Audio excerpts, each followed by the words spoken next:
Salvador Dali, Max Ernst et Roberto Matta, tous sont ici représentés, des artistes qui s'intéressaient de près à des thèmes tels que la magie, le subconscient et l'érotisme.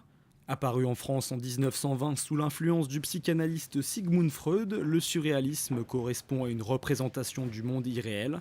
Fondateur de ce mouvement paradoxal, Dali représentait le réel magique avec la précision illusoire.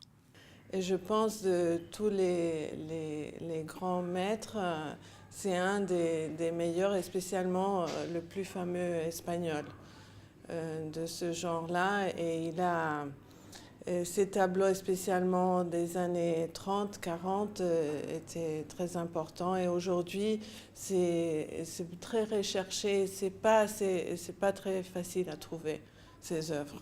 Dans cette école-là, on a des autres artistes qui sont représentés ici, comme Max Ernst, comme De Chirico, Savigno. Ce sont tous des grands maîtres de cette peinture-là. L'œil fleuri de Dali servit de décor au spectacle Tristan fou du Grand Ballet de Monte-Carlo en 1944.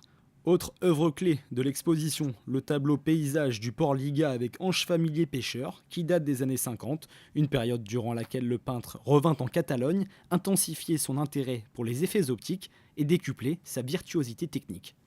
Le surréalisme représente une part très importante de l'art au XXe siècle.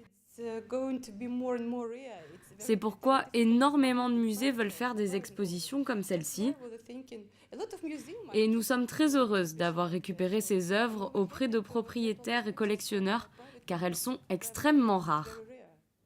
Une troisième réalisation de Salvador Dali est affichée, une huile peinte au cours des années 70 lorsque l'Espagnol vivait à Monaco.